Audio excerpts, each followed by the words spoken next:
Direction Madagascar tout de suite où la contestation se poursuit. Des centaines de manifestants se sont rassemblés dans la capitale pour demander le départ du président Razoel. La contestation appelée par le mouvement Gen Z a fait au moins 22 morts depuis jeudi, selon un bilan de l'ONU. Dans les rues de Tananarive, les mêmes scènes d'affrontement que les jours précédents. La jeunesse malgache regroupée au sein du mouvement Gen Z continue de manifester contre le pouvoir en place, malgré les annonces de la veille. Des gaz lacrymogènes sont tirés par la police pour disperser la foule. L'usage de la force a pourtant été condamné par les Nations Unies, qui avançaient lundi un bilan d'au moins 22 morts et d'une centaine de blessés depuis jeudi.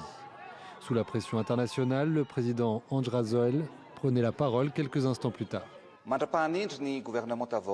Suivant l'article 54 de la Constitution, j'ai décidé de mettre fin aux fonctions du Premier ministre et du gouvernement. Un limogeage collectif qui n'a absolument pas calmé les esprits. Car pour les manifestants, celui qui doit partir, c'est le chef de l'État lui-même.